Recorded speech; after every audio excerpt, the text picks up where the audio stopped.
As we leave the crowded harbor behind and move deeper into Constantinople, one structure dominates everything around us. No matter where you stand in the city, your eyes eventually find it. Its massive dome rises above rooftops. Its walls tower over surrounding buildings. Its presence seems to pull the entire city toward it. This is Hagia Sophia, the Church of Holy Wisdom, the greatest cathedral in the Christian world, and perhaps the most important building in the Byzantine Empire. For the people of Constantinople, Hagia Sophia is more than stone and brick. It is the physical symbol of their civilization, their faith, their history, their empire. To understand why the city's final days were so emotional, we must first understand what this building meant to those who lived beneath its shadow. As we approach, its enormous scale becomes apparent. The church stands at the heart of the imperial city. Nearby lie government buildings, public squares, and remnants of the old imperial palace. For nearly 9 centuries, emperors have walked these streets. Victorious armies have marched past these walls. Religious ceremonies have shaped the lives of generations.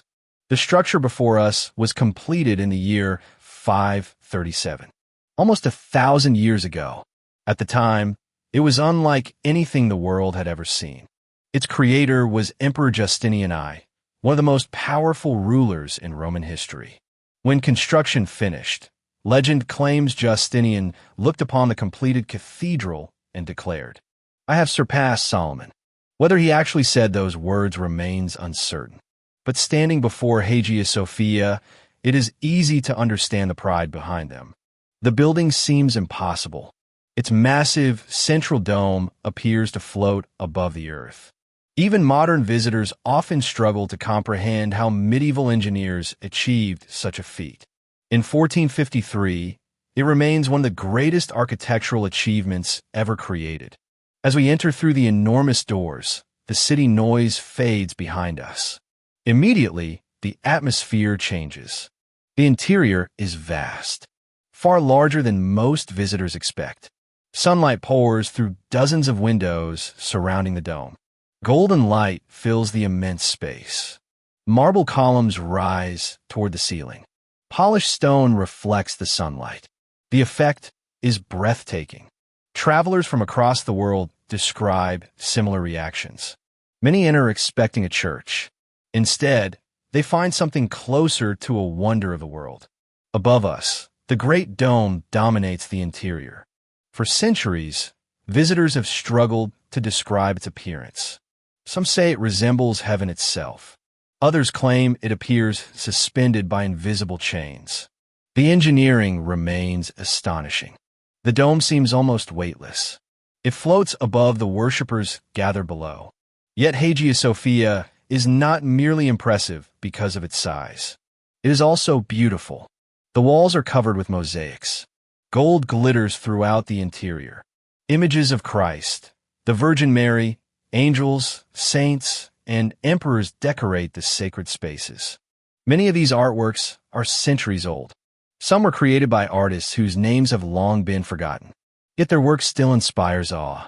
The Byzantine world expresses itself through beauty, and nowhere is that more evident than here. As citizens enter throughout the day, they make the sign of the cross. Some kneel in prayer. Others light candles. Many simply stand in silence. For them, Hagia Sophia is not a monument. It is a living part of everyday life. Children are baptized here. Religious festivals fill its halls. Important ceremonies bring together citizens from every level of society. And whenever the empire faces danger, people gather beneath this dome to pray. That tradition is especially important now, because danger has never felt closer. The year is 1453. Outside the city, Ottoman forces continue to gather. Rumors spread through Constantinople daily. The Sultan's army grows larger. New troops arrive. Supplies accumulate. Massive cannons are reportedly being transported toward the city. No one knows exactly when the attack will begin, but everyone understands that it is coming. As a result, Hagia Sophia has become more than a place of worship. It has become a place of hope. Throughout the cathedral, Conversations often turn toward the same subject. Can the city survive? Can the walls hold? Will help arrive from the west? Will God protect Constantinople as he has done before? These questions echo through every district of the city, but perhaps nowhere more than here. The relationship between Constantinople and Christianity runs deep. For centuries, this city has considered itself the guardian of the Christian world. The Roman Empire may have fallen in the west, but in the east, its legacy continued. The Byzantine emperors viewed themselves as Roman rulers. Their citizens viewed themselves as Romans. And Hagia Sophia stood at the center of that identity. Generations have grown up believing that as long as the great church stands, the empire endures. Its survival has become linked to the survival of the state itself. That belief gives the building enormous emotional power. Walking through the cathedral, we encounter people from every corner of society. Merchants pause before beginning their day. Soldiers offer prayers before returning to the walls. Mothers bring children to worship. Monks move quietly through the shadows. Priests conduct services beneath clouds of incense. The scent fills the air. Soft chants echo beneath the dome. Sunlight filters through high windows. The atmosphere feels timeless. For a moment, it becomes easy to forget that the city is under threat. Easy to believe that Constantinople will continue forever. Perhaps that is part of Hagia Sophia's power. It connects the present to the past. Every stone carries memory. Every column has witnessed centuries of history. These walls have seen emperors crowned. Victories celebrated. Defeats mourned. Plagues endured. Sieges survived. The building has outlasted generations of rulers. It has witnessed events that transformed the world. And now it is about to witness another. As afternoon sunlight streams through the windows, citizens continue arriving. Some pray for protection. Others pray for loved ones. Many simply seek comfort. Outside, uncertainty grows stronger with each passing day. Inside, faith offers stability. Yet even here, signs of concern are impossible to ignore. Conversations are quieter. Expressions are more serious. The confidence that once defined Constantinople is fading. Not disappearing, but fading. The empire has survived many crises before. Yet this one feels different. The city stands alone. Its population is smaller. Its army is limited. Its resources are stretched. Most importantly, its enemies possess something previous attackers lacked. Gunpowder artillery powerful enough to challenge even the greatest walls in Europe. Many citizens do not fully understand what that means. Few people anywhere in the world do. History itself is changing, and Constantinople stands directly in its path. As evening approaches, the light inside Hagia Sophia begins to soften. Golden reflections dance across marble surfaces. The great dome glows above the worshippers below. Priests prepare for evening services. Candles illuminate dark corners of the cathedral. The atmosphere becomes even more emotional. Many citizens linger longer than usual. Perhaps they do not realize why. Perhaps some part of them already understands. They are witnessing the final chapter of a world that has existed for over 1,000 years. The empire may be weakened. The city may be smaller. But within Hagia Sophia, the spirit of Byzantium still feels alive. Still feels eternal. Still feels unconquerable. Yet beyond the city's skyline, the Ottoman army continues its preparations. The greatest threat in Constantinople's history is approaching. And while faith remains strong, prayers alone cannot defend a city. For that, Constantinople must rely on something else. The massive fortifications that have protected it for centuries. Walls so formidable that generations of enemies considered them impossible to breach. Next, we travel to the western edge of the city, to the greatest defensive system of the medieval world, the legendary Theodosian Walls, the barriers that have protected Constantinople for over 1,000 years, and the walls that are about to face their greatest test. As the morning sun rises higher above the city, Constantinople fully awakens. From a distance, the capital appears orderly and magnificent. The great domes dominate the skyline. Church towers rise above rooftops. The waters of the Golden Horn sparkle beneath the growing light. But to truly understand Constantinople, we need to leave the skyline behind and walk its streets. The city is a maze. Centuries of growth have produced a network of winding roads, narrow alleys, crowded marketplaces, and hidden courtyards.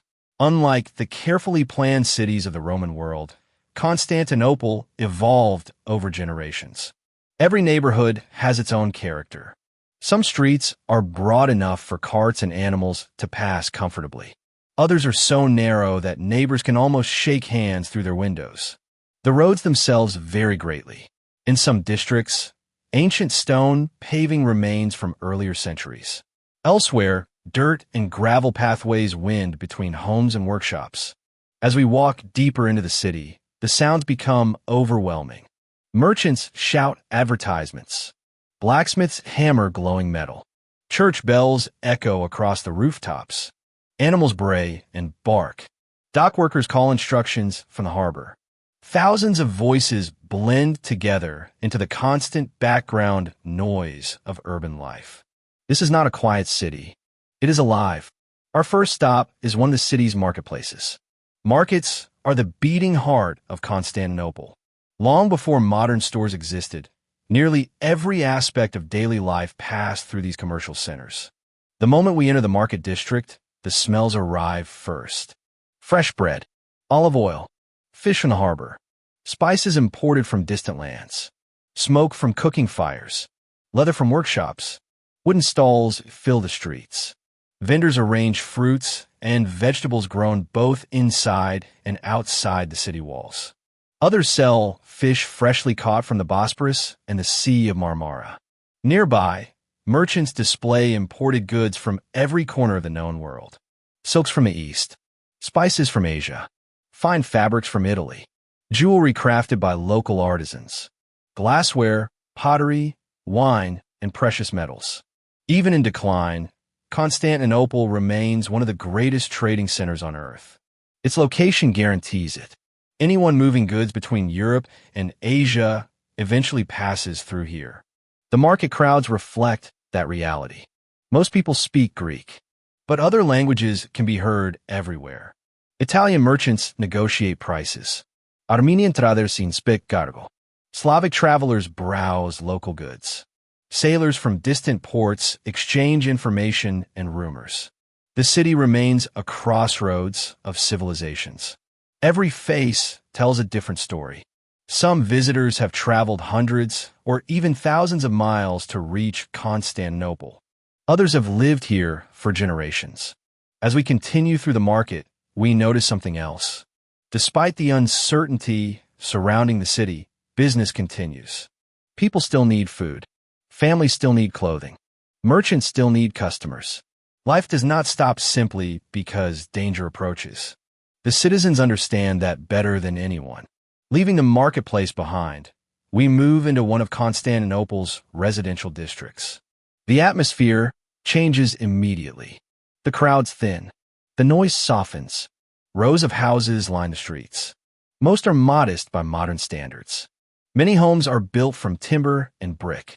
Upper floors often extend slightly over the street below. Wooden balconies overlook narrow roads. Laundry hangs from windows. Children run through alleys, chasing one another. Neighbors stop to talk. Women carry water and supplies. Families go about ordinary routines. This is where the majority of the city's population lives. Not in palaces, not in great churches, but in simple homes filled with everyday concerns. Inside, most houses are small. Several generations may share the same space. Furniture is practical rather than luxurious. Storage is limited. Every area must be used efficiently. Life is often crowded. Yet these homes are the foundation of the city. Within them, meals are prepared. Stories are told. Children are raised. Traditions are passed from one generation to the next. As we walk farther, an interesting feature of Constantinople becomes visible. Large open spaces appear unexpectedly between neighborhoods. Some contain gardens. Others hold orchards.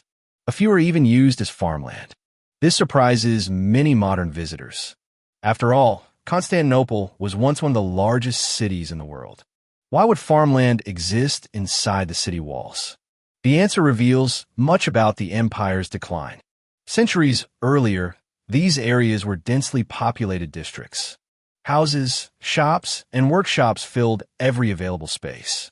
But as the empire weakened and the population declined, many neighborhoods were abandoned. Over time, nature reclaimed them.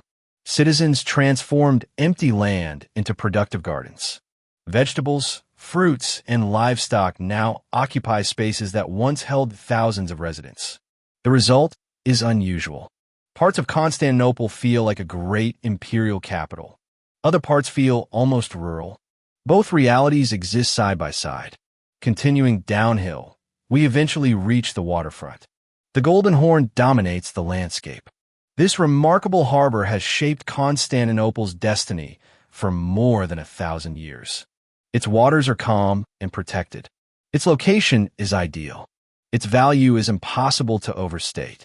The harbor is already crowded. Dozens of vessels fill the water. Small fishing boats drift near shore. Merchant ships unload valuable cargo. Sailors climb rigging. Dockworkers haul crates across wooden piers. The scene is chaotic but highly organized. Everyone knows their role. Every minute matters. Trade keeps the city alive. Without the harbor, Constantinople could never have become a great capital. Even now, during its final years, commerce continues flowing through these docks. The waterfront is one of the busiest places in the city.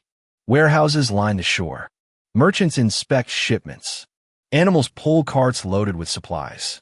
Workers struggle beneath heavy sacks of grain. The air smells of salt water, fish, tar, and wood. Nearby taverns are already open. Sailors gather to exchange news from distant lands. And those conversations are particularly important in 1453, because information travels quickly through ports. Rumors spread from ship to ship. Stories arrive from every direction. Many discussions focus on the same subject. The Ottomans. Everyone knows Sultan Mehmed is preparing for something significant. Reports describe troop movements, new fortifications, large cannons, military preparations on a scale not seen before. The uncertainty hangs over every conversation. Yet trade continues, because it must. Nearby, fishermen unload their morning catch. Fish has always been an important part of the city's diet. Customers gather quickly. Within hours, much of the catch will be sold. The rhythm of daily life remains unchanged. For now, as we continue along the waterfront, our attention is drawn upward. Above the harbor rises a skyline unlike any other in Europe. Churches dominate the horizon. Domes and towers appear everywhere. Religion is woven into every aspect of life in Constantinople.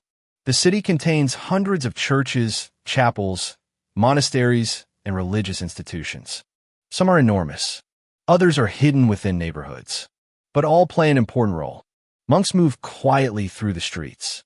Priests prepare services. Citizens pause to pray throughout the day. Faith provides comfort during uncertain times. And uncertainty is becoming increasingly difficult to ignore. The closer we move toward the western side of the city, the more signs of preparation become visible. Blacksmiths work constantly. Supplies are transported through the streets. Messengers move quickly between districts. Soldiers appear more frequently. The city's defenders know what is coming. Emperor Constantine XI knows it as well. The walls are being inspected. Repairs are underway. Weapons are being gathered. Volunteers assist wherever possible. The mood is changing. Not dramatically. Not yet. But subtly.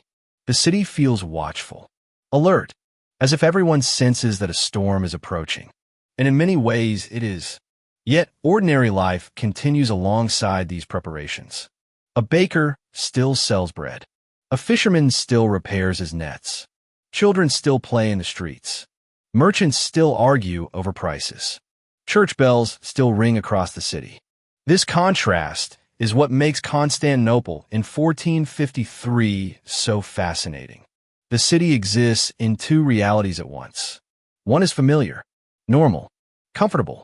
The other is terrifying, a future that may soon arrive. As afternoon approaches, sunlight reflects from church domes and harbor waters. The city remains beautiful. Its streets are crowded. Its markets are active. Its people continue living their lives. But beyond the western horizon, tens of thousands of Ottoman soldiers are moving closer every day. Soon, the routines we have witnessed will be interrupted. The markets will change. The harbor will become a military objective. Homes will become shelters. Churches will become places of desperate prayer. The city we have explored today is living through its final moments of normality. For now, Constantinople still feels eternal, still feels invincible, still feels like the center of the world. But the siege is coming. And next, we will visit the greatest symbol of the city's power and faith. A building so extraordinary that travelers considered it one of the wonders of the world. The heart of Constantinople itself.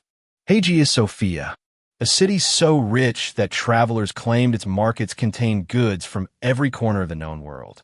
A city so heavily defended that generations of enemies believed its walls were impossible to break. A city that had survived barbarian invasions, civil wars, plagues, earthquakes, and countless sieges. A city that called itself Roman long after Rome itself had fallen.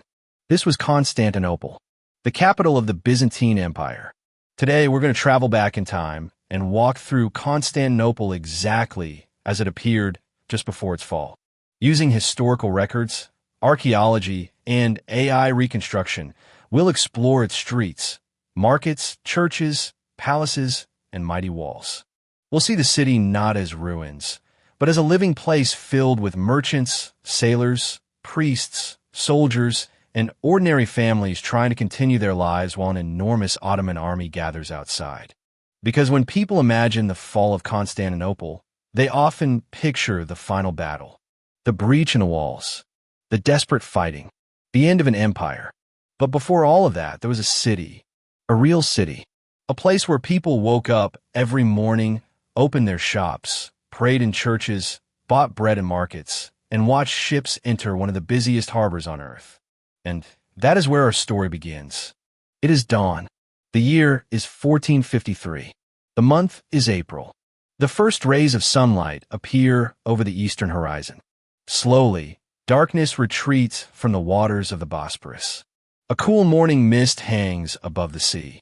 Fishing boats drift quietly near the shoreline. The city's countless rooftops emerge from the shadows. Then the sunlight reaches the great dome of Hagia Sophia. For a moment, the massive structure seems to glow above the sleeping city. Even after nearly 9 centuries, it remains one of the most extraordinary buildings on Earth. Its enormous dome dominates the skyline. Its walls contain treasures accumulated over generations. And for the people of Constantinople, it is more than a church. It is the heart of their world. As the sun continues to rise, more of the city becomes visible. Constantinople stretches across a triangular peninsula between the Sea of Marmara and the Golden Horn. Its position is almost perfect. Water protects it on 3 sides. Only the western land approach remains vulnerable. And even there, the city is defended by perhaps the greatest fortification system ever built, the famous Theodosian Walls. But we'll come to those later. For now, let's walk through the city itself. From above, Constantinople looks magnificent. Church domes rise above clusters of houses. Narrow streets twist between neighborhoods that have existed for centuries.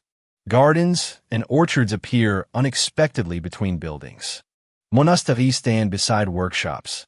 Markets connect rich and poor districts.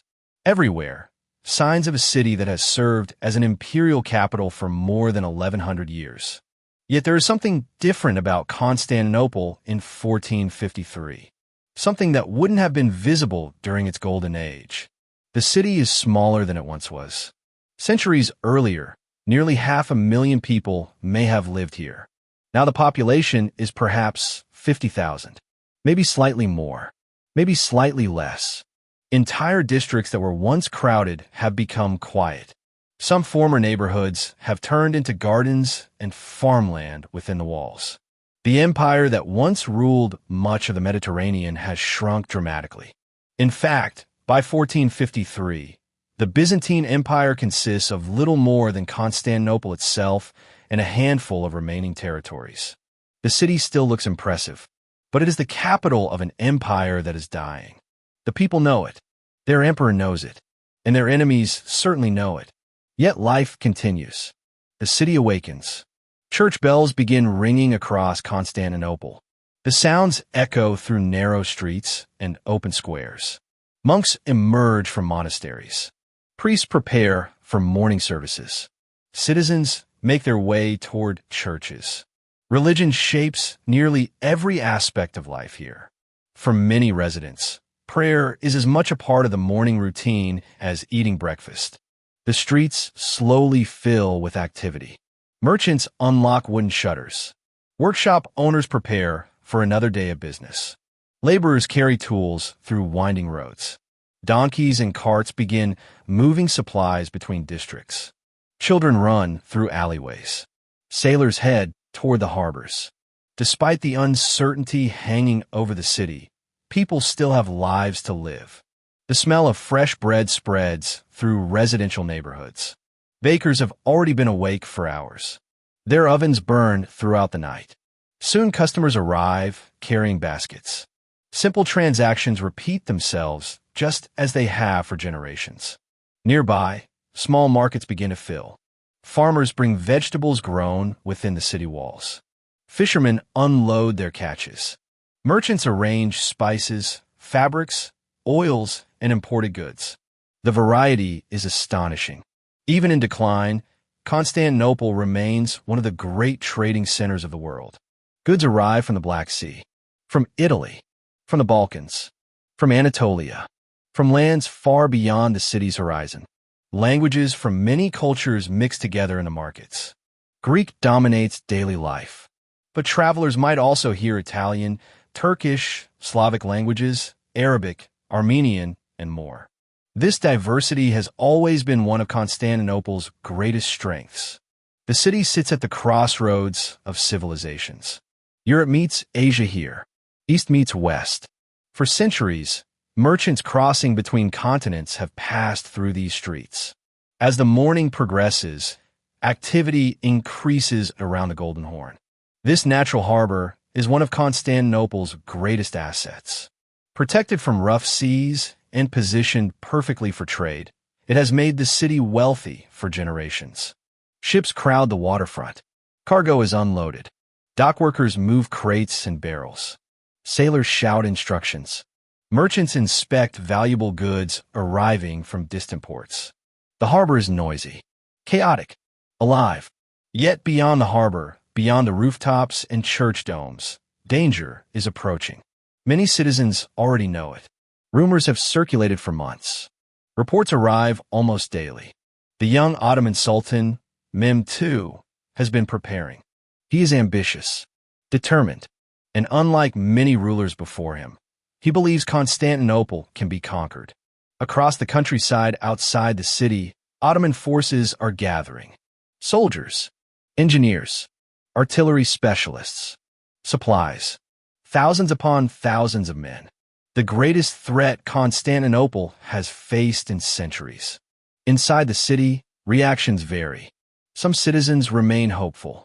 After all, Constantinople has survived many sieges before. Its walls have defeated Persians, Arabs, Bulgars, Rus, and countless others. Why should this siege be different? Others are less optimistic. They understand how much the world has changed. Gunpowder weapons are becoming more powerful. The empire is weaker than ever, and reinforcements from Western Europe may never arrive in sufficient numbers. Yet despite these fears, the city continues its daily rhythm. The markets remain open. Ships continue entering the harbor.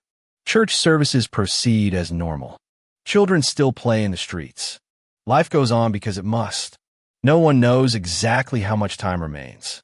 Days, weeks, months, The answer will determine not only the future of Constantinople, but the future of an empire whose roots stretch back to ancient Rome itself. As the sun climbs higher above the city, Constantinople appears almost peaceful, beautiful, eternal. The great churches shine in the morning light. The harbor bustles with trade. Citizens move through streets worn smooth by centuries of footsteps. It is difficult to imagine that within weeks, much of this world will be transformed forever. But history is already moving toward the city. And beyond the western horizon, the army of Mehmed II is coming. The final chapter of the Roman Empire is about to begin. Leaving the heart of Constantinople behind, we travel west. The streets become less crowded. The neighborhoods thin out. Gardens and open spaces appear between buildings. And then, gradually, something enormous emerges on the horizon. At first, it seems like a mountain range built by human hands. Tower after tower rises above the landscape. Massive stone walls stretch across the countryside. The scale is difficult to comprehend. These are the Theodosian Walls, the defenses that have protected Constantinople for more than 1,000 years. The fortifications that many consider the strongest ever built. And the reason the city still exists in 1453. To understand Constantinople, you must understand its walls. Without them, the city would have fallen centuries ago. Without them, the Byzantine Empire would have disappeared long before the Ottoman Turks ever appeared. For generations, these defenses have shaped history itself. Kings feared them. Generals respected them. Invaders dreaded them. Many armies arrived believing victory was certain. Most left defeated. Standing before the walls, it is easy to see why. The fortifications stretch for nearly 7 kilometers across the western side of the city, from the Golden Horn in the north to the Sea of Marmara in the south. This is the only part of Constantinople not protected by water. And because of that, Byzantine engineers transformed it into a fortress unlike anything the medieval world had ever seen. The walls were constructed during the reign of Emperor Theodosius II in the 5th century. At the time, the Roman Empire was already facing immense pressure. Barbarian invasions threatened territories across Europe. Cities were falling. Frontiers were collapsing. Constantinople needed stronger defenses. The solution was extraordinary. Instead of building a single wall, engineers created an entire defensive system, layer upon layer of obstacles designed to stop any attacker. Even today, the design remains impressive. But in 1453, it appears nearly invincible. As we approach the defenses, the first obstacle becomes visible. A wide moat stretches across the front of the fortifications. In some areas, it reaches nearly 20 meters across. Attackers must cross this open ground while exposed to defenders above. Already, any assault becomes dangerous. Beyond the moat stands the first wall, lower than the main fortifications, but still formidable. This outer wall creates another obstacle for advancing armies. Even if attackers cross the moat, they must fight through this barrier first. But the real challenge waits beyond. Towering above everything is the inner wall, the heart of Constantinople's defense. Massive stone fortifications rise nearly 40 feet into the air. At regular intervals, enormous towers overlook the landscape. Some towers reach even higher. Defenders stationed there enjoy clear views of approaching enemies. Every section supports the next. Every tower protects its neighbors. Every weakness has been carefully considered. The result is a masterpiece of military engineering. For centuries, these walls seemed impossible to overcome. History supports that reputation. Again and again, enemies attempted to break through. Again and again, they failed. The Persians could not do it. The Arabs cannot do it. The Bulgars cannot do it. The Rus cannot do it. Powerful armies arrived with confidence and departed in frustration. Some sieges lasted months. Others lasted years. The walls endured them all. In many ways, they became the city's greatest weapon, because the mere sight of them could destroy an enemy's morale. Imagine marching hundreds of kilometers with an army. Imagine investing enormous resources into a campaign. Then imagine arriving here. You stand before walls that seem to stretch endlessly. Walls that have defeated every major army for centuries. Walls defended by a city famous for surviving sieges. For many invaders, the psychological challenge proved almost as difficult as the physical one. As we walk along the fortifications, signs of preparation are everywhere. Workers repair damaged sections. Stone blocks are reinforced. Defensive positions are inspected. Soldiers patrol the walls constantly. The city knows what is coming. Emperor Constantine XI has ordered every possible precaution. Resources are limited. Time is limited. But the walls remain the city's greatest hope. Small groups of defenders move between towers. Most are Byzantine soldiers. Others are foreign volunteers.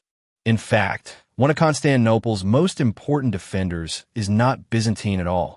He is a Genoese commander named Giovanni Giustiniani, an experienced military leader who has arrived with several hundred professional soldiers. His expertise will prove invaluable during the coming siege.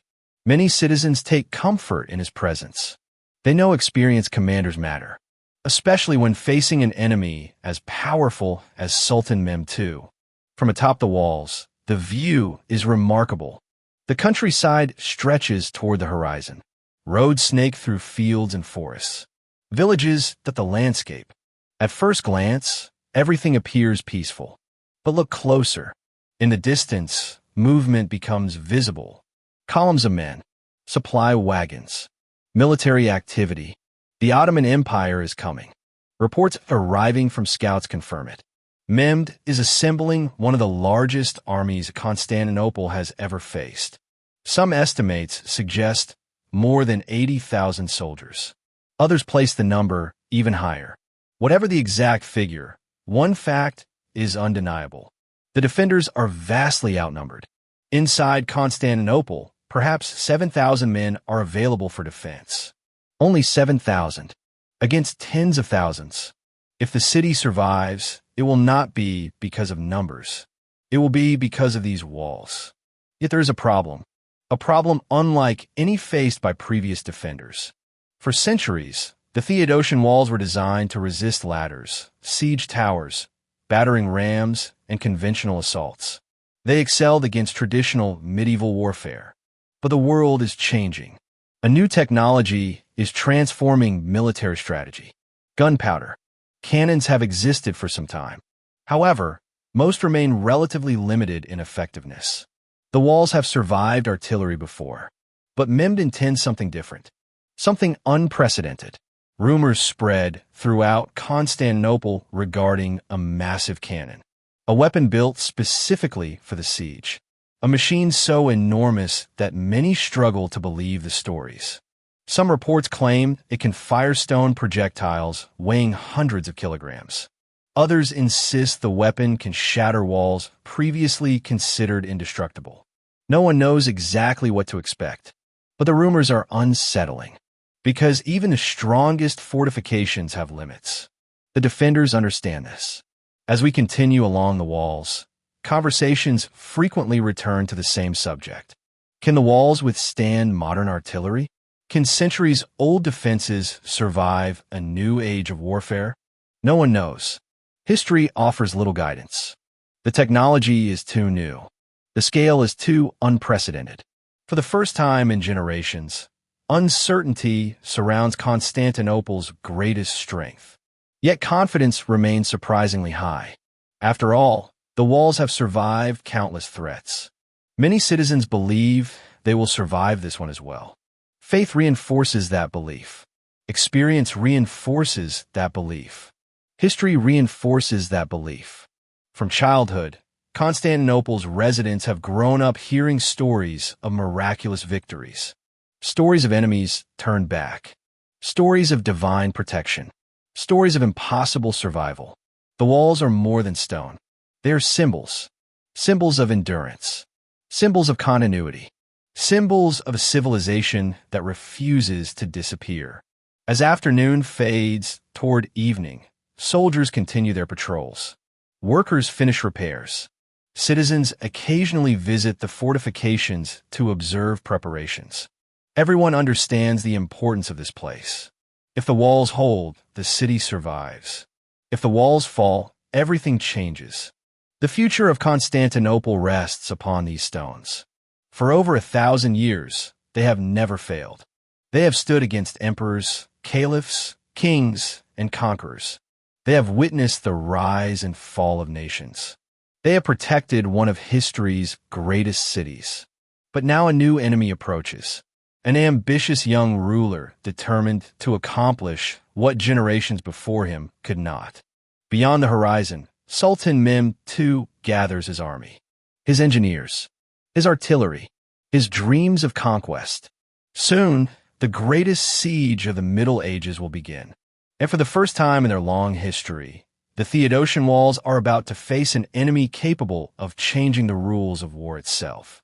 The defenders wait, the city watches, and the army of Mehmed draws closer every day. For centuries, countless rulers dreamed of conquering Constantinople. Most never came close. Some lacked the resources. Others lacked the courage. Many simply understood the reality. The city was too strong. Its walls were too formidable. Its position was too advantageous. Attempting to capture Constantinople often ended in disaster. But in 1453, a young ruler believed he could succeed where everyone else had failed. His name was Mehmed II, and he was only 21 years old. At first glance, Mehmed does not seem like the man destined to change history. He is young, relatively inexperienced, and leading an empire that only recently emerged as a major power. Yet appearances can be deceptive. Behind his youth lies extraordinary determination. Unlike many rulers before him, Mehmed is obsessed with Constantinople. He studies its history, its defenses, its weaknesses, its strategic importance. He understands that whoever controls the city controls one of the most important crossroads in the world. The city sits between Europe and Asia. It commands access to crucial trade routes. It dominates the Bosporus Strait. And perhaps most importantly, its capture would establish the Ottoman Empire as a global power. For Mehmed, this is not merely a military objective. It is a destiny. Years before the siege begins, he starts preparing. Fortresses are constructed. Resources are gathered. Engineers are recruited. Weapons are commissioned. Every step moves him closer to his goal. One of his most important projects rises along the Bosporus, a massive fortress known today as Rumeli Hizari. Constructed with remarkable speed, the stronghold overlooks the narrow waterway leading toward Constantinople. Its purpose is obvious. Control the strait. Control the city. Any ship attempting to aid Constantinople must now pass beneath Ottoman guns. The message is unmistakable. The empire is being isolated. The noose is tightening. Inside Constantinople, citizens watch these developments with growing concern. They understand what the fortress means. Mehmed is not preparing for a raid. He is preparing for conquest. And unlike previous rulers, he is willing to invest enormous resources into achieving it. As winter turns to spring in 1453, preparations accelerate. Across Ottoman territory, soldiers receive orders. Supply trains begin moving. Weapons are transported toward the frontier. Roads fill with military traffic. An entire empire is mobilizing. Then, in early April, the movement becomes impossible to ignore. The army begins its march. Thousands of soldiers advance toward Constantinople. Infantry, cavalry, archers, engineers, artillery specialists, camp followers, supply wagons. The procession stretches for kilometers. Dust rises into the air as the enormous force moves westward.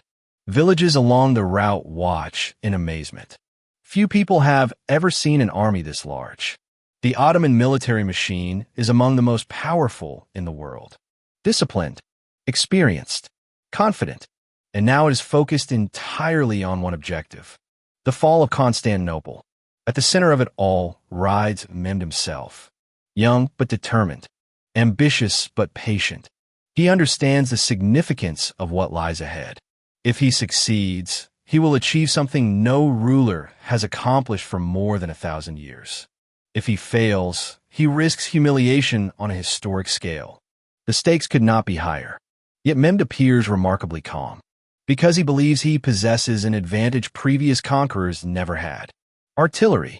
As the army approaches the city, one weapon attracts more attention than any other. It is not a sword, not a catapult, not a siege tower. It is a cannon, a truly enormous cannon, one of the largest weapons ever built. Created by a Hungarian engineer named Orban, the massive bombard represents a revolution in warfare. Transporting it alone is an extraordinary challenge. Dozens of oxen pull the weapon. Hundreds of workers assist the journey. Roads must sometimes be repaired simply to support its weight. Yet despite these difficulties, the Ottomans continue, because Mehmed understands its importance. For centuries, walls dominated warfare. Now artillery threatens to change everything. When citizens of Constantinople hear reports about the giant cannon, reactions vary. Some dismiss the stories as exaggerations. Others become deeply concerned. No one has ever witnessed a weapon of this scale. No one truly knows what it can do. That uncertainty creates fear, and fear spreads quickly. By early April, Ottoman forces finally arrive outside Constantinople. From atop the Theodosian Walls, defenders watch the army appear across the landscape. The sight is overwhelming. Tents spread across the countryside. Thousands upon thousands of soldiers establish camps. Banners flutter in the wind. Supply wagons arrive continuously. The open fields west of the city transform into a military city of their own. For many residents, this is the moment when the reality of the situation becomes undeniable. The siege has begun. No more rumors. No more speculation. The enemy is here. Citizens gather on towers and observation points. Some stare silently. Others pray.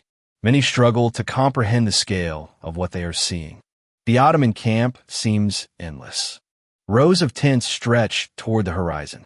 Campfires burn throughout the night. Movement continues constantly.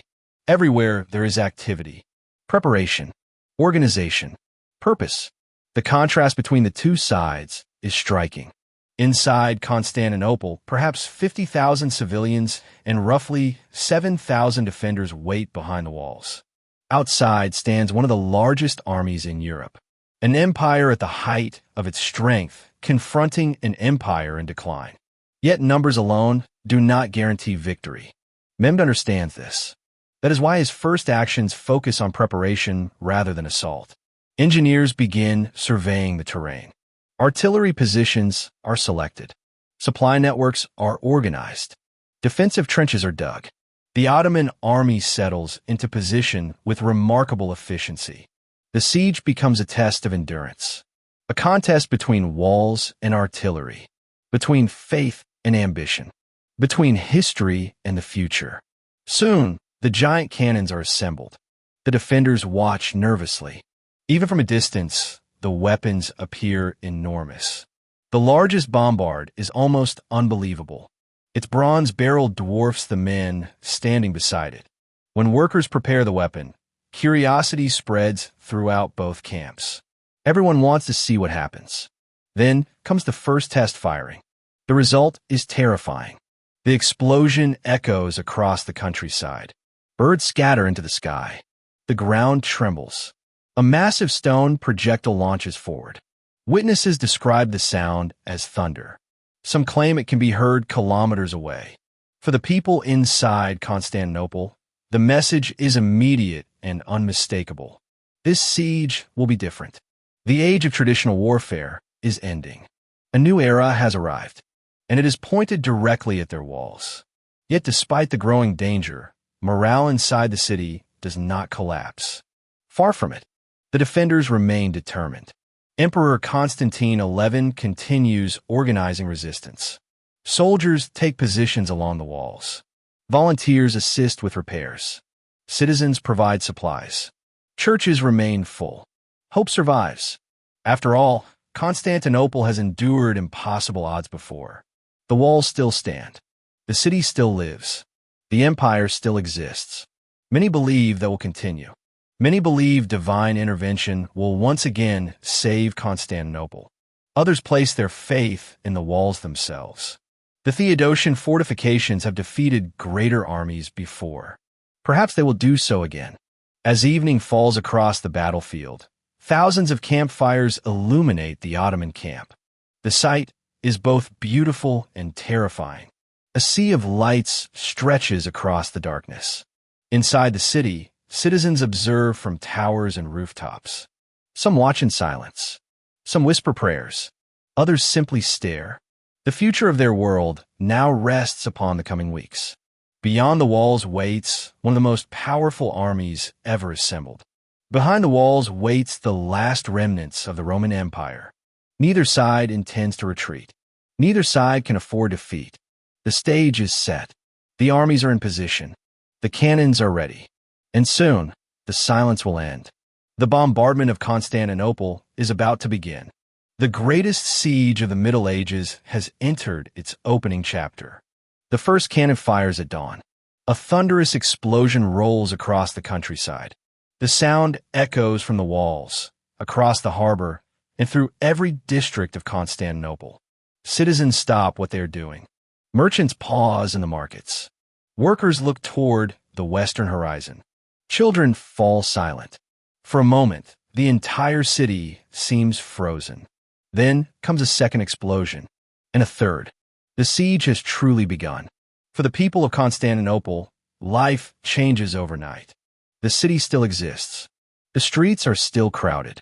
Churches still hold services. Bread is still baked every morning. But now every routine unfolds beneath the shadow of war. Every citizen knows that somewhere beyond the western districts, giant cannons are hammering the walls.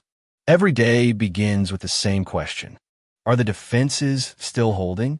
At first, the answer is yes. The Theodosian Walls absorb the punishment. Massive stone projectiles crash into the fortifications. Dust and debris fill the air. Sections of masonry crumble. Yet the walls remain standing. The defenders immediately begin repairs. This becomes the rhythm of the siege. The Ottomans attack during the day. The defenders repair during the night. Again and again. Day after day. The bombardment never truly stops.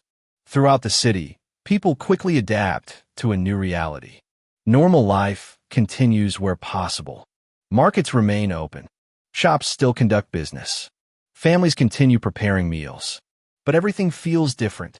Conversations always return to the same subject. The siege. News travels quickly through Constantinople. Messengers move between districts.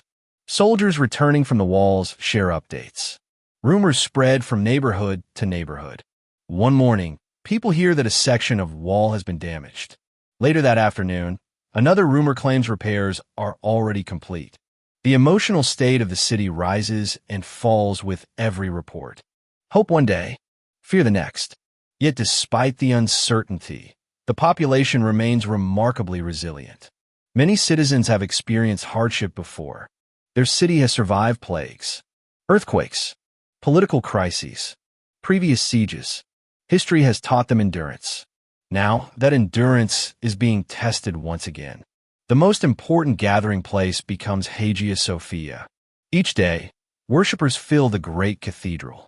Services grow larger. Prayers become more frequent. Citizens seek comfort beneath the enormous dome. Some pray for victory. Others pray for protection. Many simply pray for survival.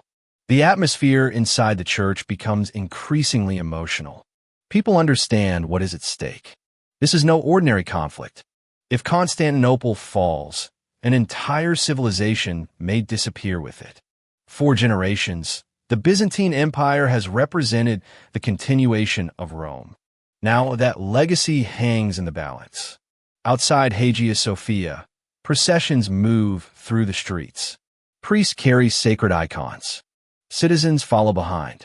Chants echo between buildings. Religious ceremonies become both spiritual acts and public demonstrations of unity. The message is clear. The city still believes. the city still hopes. And perhaps most importantly, the city refuses to surrender. Meanwhile, life near the walls becomes increasingly dangerous. Soldiers work constantly. Defensive positions require maintenance. Damaged towers need repairs. Fresh supplies must be transported. Every day brings new challenges. The defenders are exhausted. Many sleep only a few hours each night. After spending the day resisting artillery bombardment, they spend the darkness rebuilding damaged sections. The work is relentless, yet it is also essential. Without repairs, the walls would eventually collapse. Inside the city, ordinary citizens contribute however they can. Laborers carry stones. Craftsmen produce tools. Women transport supplies. Monks assist the wounded. Even children sometimes help move materials. The defense of Constantinople becomes a collective effort. Everyone has a role. Everyone understands the stakes. As the siege continues, shortages begin to emerge. The city still possesses food supplies, but concerns grow. How long will those supplies last? No one knows exactly. The harbor remains accessible for the moment, but the Ottoman blockade grows tighter. Citizens begin rationing certain goods. Prices increase. Merchants become more cautious. Food has not yet become scarce. But people understand that prolonged sieges often end in hunger. The uncertainty itself becomes a burden. Yet perhaps the greatest challenge is psychological. Every day, citizens hear the cannons. Every day, they feel the vibrations. Every day, they know that an enormous army surrounds them. There is no escape from that reality. The sounds become part of daily life. Morning begins with artillery. Afternoon continues with artillery. Evening often ends with artillery. The bombardment becomes the background noise of existence. And still, somehow, people continue living. Bakers bake. Fishermen fish. Priests pray. Families gather for meals. Life persists because there is no alternative. One of the most important figures during this period is Emperor Constantine XI, the final Roman emperor. Despite overwhelming odds, he refuses to abandon the city. He moves constantly between defensive positions. He meets soldiers, inspects repairs, coordinates strategy. His determination inspires many. The emperor understands the situation better than anyone. He knows reinforcements are unlikely. He knows the enemy possesses superior numbers. He knows the walls cannot withstand endless bombardment. Yet he remains committed to defending Constantinople to the end. His presence becomes a symbol of resistance. As long as the emperor remains at his post, many citizens believe the city still has a chance. Another key figure is Giovanni Giustiniani. The experienced Genoese commander plays a crucial role in organizing the defense. His professional soldiers strengthen vulnerable sections of the walls. His expertise proves invaluable. Defenders trust him. The emperor trusts him. Together, they coordinate the increasingly desperate struggle to protect the city. Meanwhile, outside the walls, Mehmed's army continues its efforts. The giant cannons fire relentlessly. Engineers construct siege works. Troops probe for weaknesses. Every day, the pressure increases. Every day, the Ottoman camp grows more confident. The defenders can see it. From the towers, they watch endless activity beyond the walls. New trenches, new artillery positions, new preparations. The enemy is patient. The enemy is determined. And the enemy is not leaving. Weeks pass. The siege tightens. Exhaustion spreads through the city. Yet surrender remains unthinkable. For the people of Constantinople, this is their home, their capital, their history, their faith. Everything they know exists within these walls. Giving up would mean abandoning centuries of identity. So they continue, repairing, praying, waiting, hoping. As May approaches, however, a growing sense of urgency begins to spread. The bombardment is causing cumulative damage. The walls still stand, but they are weakening. Each repaired section becomes slightly more fragile. Each new impact creates additional strain. The defenders understand the mathematics of the situation. They cannot endure forever. Sooner or later, something must change. Either reinforcements arrive, or the Ottomans break through. The city waits anxiously for an answer. Then, reports begin circulating through Constantinople. Mehmed is preparing something larger. A final assault. A decisive attack. The rumors spread rapidly. Citizens whisper about them in markets. Discuss them in homes. Pray about them in churches. No one knows exactly when it will happen, but everyone senses it is coming. The siege is entering its final stage. As the sun sets one evening over Constantinople, the city appears strangely peaceful. The harbor reflects golden light. Church bells ring in the distance. Smoke rises from cooking fires. Families gather together. For a brief moment, life seems almost normal. Yet beyond the walls, tens of thousands of Ottoman soldiers prepare for what may be the final battle. Inside the city, defenders sharpen weapons and reinforce positions. The atmosphere is changing. Hope still exists, but now it is mixed with something else. Acceptance. Many citizens are beginning to understand that they are living through a historic moment. The fate of Constantinople will soon be decided, and the decision will come very quickly. The siege that has dominated every aspect of life is approaching its climax. The final night is drawing near, and with it, the final chapter of the Roman Empire.